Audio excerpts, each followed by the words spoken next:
To the lines and away we go, and again Morgan Creasy on the K7 GSXR gets the launch ahead of Stephen Butterworth, ahead of Kieran Smith, and he's going to go towards Richards leading the way. So the luminous yellow of the 800 of Morgan Creasy, the reigning Thunderbike Ultra champion, looking to make it in 2 years. He will take up the running as they go in towards Wilson for the first time. We'll try and pick him up there, but we're getting some long shadows now over there at Wilson's, and try and keep an eye on as to who is doing the business out in front. Morgan Creasy there, certainly inside the top two, with Stephen Butterworth and Kieran Smith doing the best they can. In fact, I think that's Butterworth looking for the long way around as they go in towards Parliament, and Morgan Creasy could well have been relegated down from the lead into second place then. So what's going on? Here they come, and it's Kieran Smith who's leading the way. Kieran Smith ahead of Morgan Creasy and Stephen Butterworth right there with them in third position. Further down the order there, Clinton Wood coming under some pressure there. I believe that was Andy Denyer for fifth place as they go round the left-hander there. In fact, it was Justin Rhodes and Tyler Donovan, so Clinton Wood being somewhat beaten up on this opening lap. Bike number 85, and as you mentioned there, a former powerbike champion around about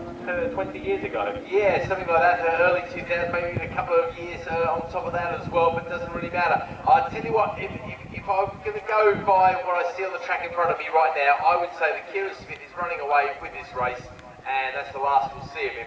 However, we have seen Mr. Butterworth in this exact same position before, chasing hard after Creasy. However, he's not got past Creasy by the look of it down the back straight.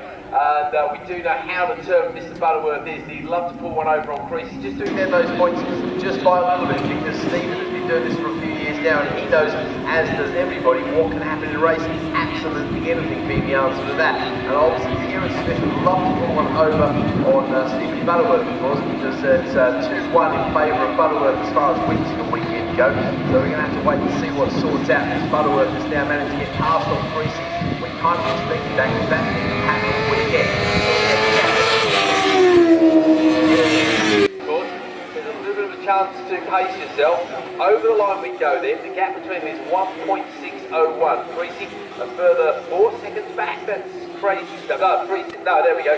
Bit of a correction there. Another 1.1 seconds. Sorry. Then it's Tyler Donovan, Justin Rose.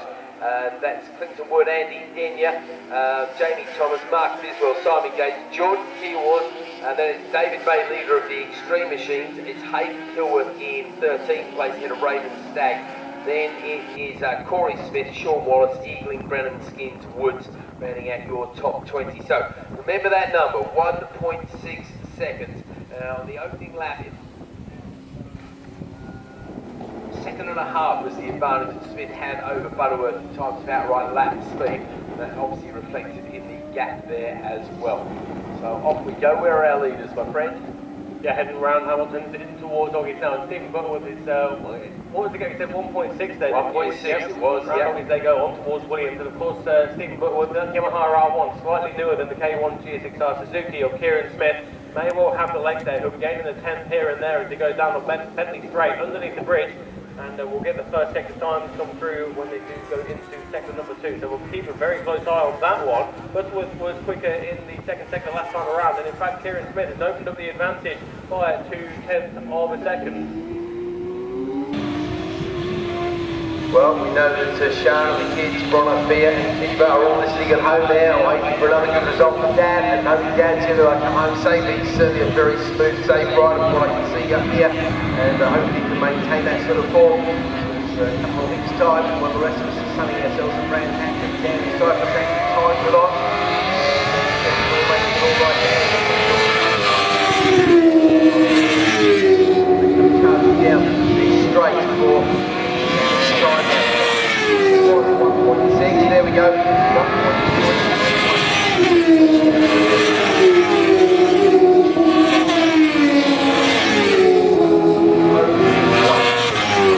Second here. However, when you've got 5 laps left around this track and you've got a second and a third to make up, that means that you're going to do it at that particular rate, doesn't it?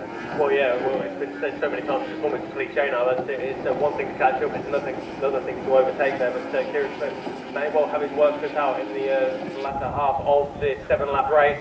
So that's Darryl Skins just coming across the line now, bike number 89. And so he heads in towards Richard, the race leader. However, a little bit of fresh air underneath the front wheel of the number 5 of Kieran Smith there. Stephen Butterworth, number 99, on that Yamaha R1, into the left-hander now of Hamilton. But braking hard now for August is our race leader. Butterworth now into Woggies, and we'll have to keep a very close eye. As we mentioned, just one lap ago on those first sector times. Morgan Creasy in what's developed to be a relatively lonely third position now on the Warwick's Limited Suzuki GSX-R 1000. Looks like Tyler Donovan up next. So Tyler Donovan, of course, number 19, a former race winner. I can see Danny Brennan, bike number 21, has come back into the paddock. So Danny Brennan of Green Plant has come back into the pit. So one less rider out there on this Snetterton circuit, but there's still going to be more light towards those first sector times. And in fact, look at that, Kieran Smith, 7/10 of a second quicker than Butterworth. He's coming fast indeed, my friend. 7/10 of a second is a huge gap. So have a look at where we are. Come round well. That's 7/10 quick. It doesn't look 7/10. That still looks like a bit of a gap to be there. Running 7/10 second in the first sector. I wonder if he had a bit of a wobble somewhere.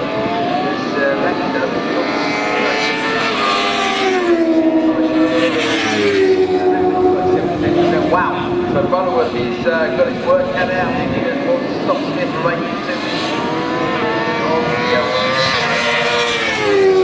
over the line this time. So I do wonder if Butterworth's going to try a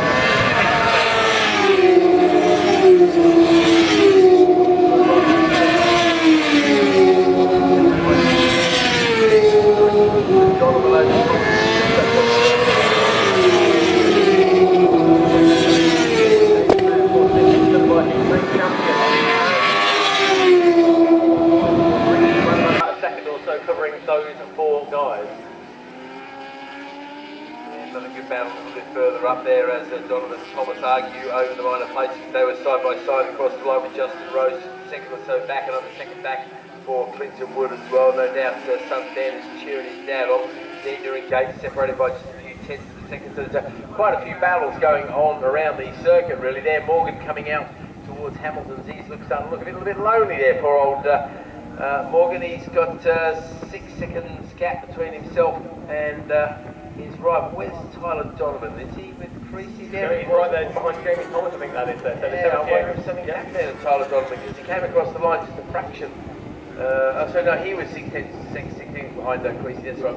Pretty hard to read through your eyes as well. If that helps.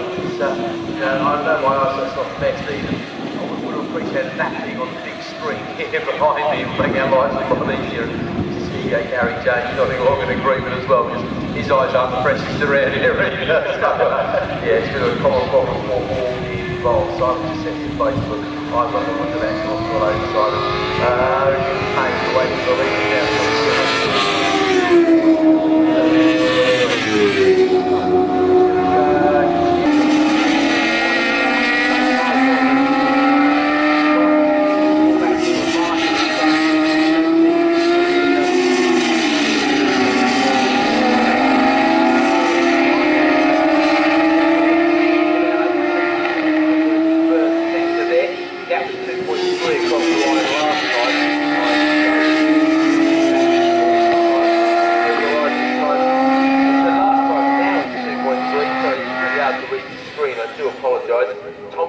Thomas goes past on Donovan there, Gates goes past on Denny, so there's a few chopping and changing a little bit further back. But yes, 55.390. So really good pace in the ultras this weekend, isn't there, mate? Yeah, you're not wrong there. They're very impressive here, especially. It was so good in that first sector, isn't it? Going 8 tenths of a second quicker than the likes of Stephen Butterworth in one sector alone. It's certainly going from 155.390, certainly a no slow speed either to make away. Well, with Smith is also the new lap record, I recall 54.8 or something, so yeah, you're right. It's, I'd say I do genuinely wonder if Mr. Butterworth is running out of rubber. He said he was 2 this weekend on a budget. It's all good. Raymond Stagg having a look at the inside of David May as going towards Agostini for the minor places. Of course, David May not in the same battle as Raymond Stagg, but it is David May now ahead of Stagg.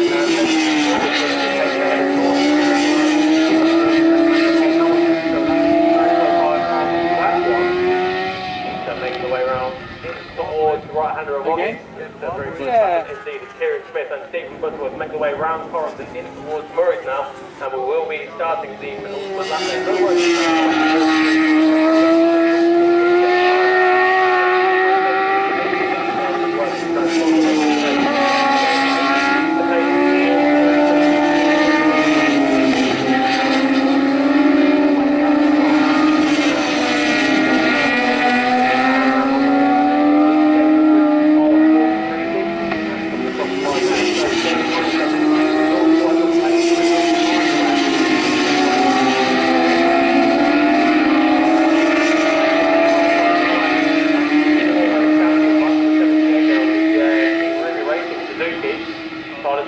just in road, Clinton Wood all across the line now, and Denver.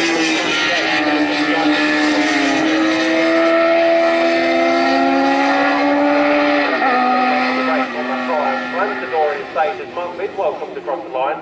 Through goes David May, Raymond Stagg, Hayden Kilworth and Jordan Kilworth in that order. And let's have a look there. We're waiting now for the sector times. In fact, our race leaders, the gap was 1.8 seconds, but they're making their way round the right-hander of Boggins, and it seems to have come down by a few tenths. So whether Kieran Smith has made a mistake on this particular lap, because the first sector is the area of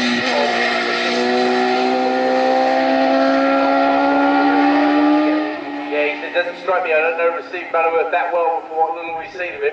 He does seem like one of those people who's definitely not going to give up, because you don't win races by giving up halfway through those races. Butterworth is definitely the epitome of one of those riders who's going to give it his absolute best shot.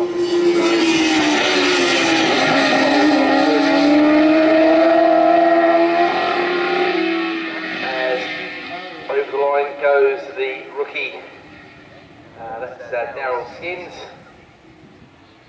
Woods in his last race, looks like he's retired early, unfortunately there. Danny Brennan also in it, so Woods has to go to the line of mechanical has come down to 1.8 seconds. And so he's going across the line, there we go. Also there's Butterworth down in front, so Shard gets the kids cheering there. Dad's come across the line 7/10 of a second, I don't know, it must be some sort of issue there, because he hasn't suddenly found that time on the speed. I mean, he's going quickly, don't get me wrong, but he's done a 56.1 that time round with a 59, so last time round.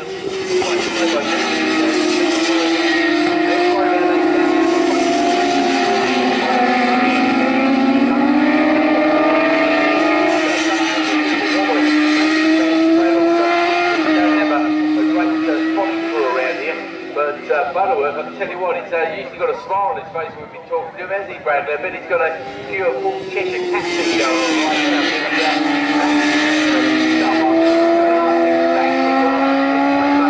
I did say that, you know, we're not going, he won't give up, and he certainly hasn't, has he? No, you're absolutely right there. 2.5 second deficit to come across the line and lead the race. Then if we start the final lap, it's certainly no mean feat, but if anyone can do it, it seems to be the number 99 of Stephen Butterworth that can. Just watching them as they come across the line there was absolutely nothing to separate Hayden and Jordan Kilworth. They were elbow to elbow, and they're pretty much side by side as they come across the line. There goes Corey Smith on the number 169 Suzuki, and our racers make their way around the midfield section of this 3 miles and 330 seconds to the right-hand of Boggins, Alton Williams and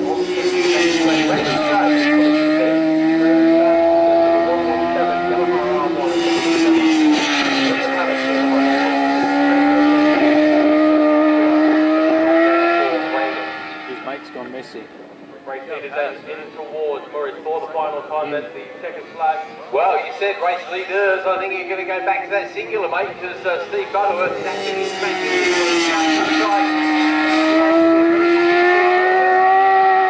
championship lead on his honey hole. Well, Kieran Smith, fair play, he outstyles him over the line. That was there from Murray all the way back over the control there.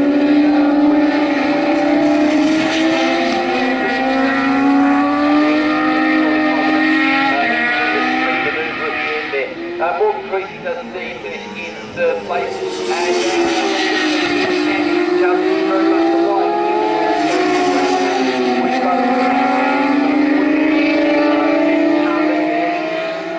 The marriage is getting in the way. However, Stephen was great pace in Cyprus. He did actually plan the wedding before the calendar came out, so off to Cyprus, him, Sean and the kids will be going. And we do genuinely wish them all the best, and I look forward to seeing them both hopefully at in November, where we'll be holding our annual dinner and presentation, where I will be very surprised if Mr. Butterworth is not in line to win some very nice trophies, because magnificent collection awaits riders who've done well, doesn't it, Bradley? Yeah, you're absolutely right there. I'm going to say Stephen Butterworth well for a good return on investment for that Yamaha R1. He's come back to racing. Of course, he said to us earlier that he missed out racing on last year, but to come back and be right in contention for not 1 championship but 2 championships is certainly the sign of a very talented and classy rider indeed. But they're all across the line now there.